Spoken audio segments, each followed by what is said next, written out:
പോലെ സൈഡൊന്നും കട്ട് ചെയ്ത് മാറ്റേണ്ട ആവശ്യമില്ല. മുഴുവനായിട്ട് തന്നെ നമുക്കിത് ഇതേപോലെ 3-4 പീസായിട്ട് മുറിച്ച് ഇതേപോലെ വയ്ക്കാവുന്നതാണ്.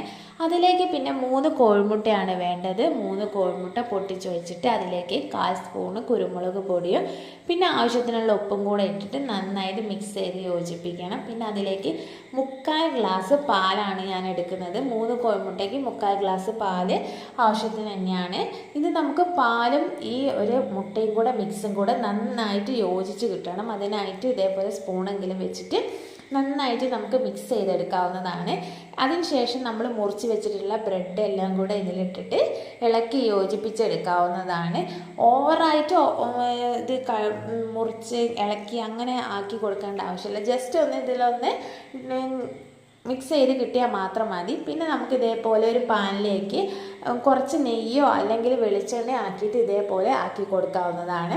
എന്നിട്ട് ഒരു ഭാഗം കുക്കായതിനു ശേഷം നമുക്ക് ഇതേപോലെ തിരിച്ചിട്ട് കൊടുക്കണം.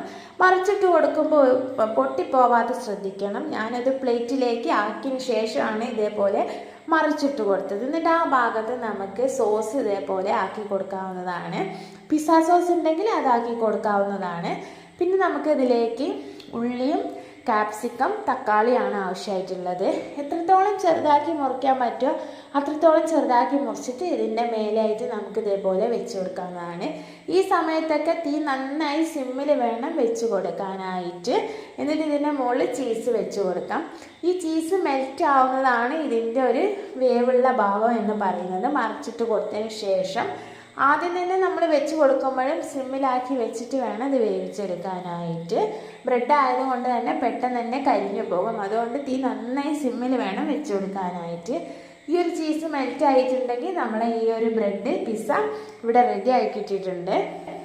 നമ്മൾ ഈ ചീസ് വെച്ച് കൊടുത്തതിന് ശേഷം അതിൻ്റെ മേലായിട്ട് ഇതേപോലെ നമുക്ക് ചില്ലി ഫ്ലേക്സ് വേണമെങ്കിൽ ഇട്ട് കൊടുക്കാവുന്നതാണ്. കുട്ടികളൊക്കെ കഴിക്കുകയാണെങ്കിൽ അത് ഇട്ട് കൊടുക്കണമെന്നില്ല.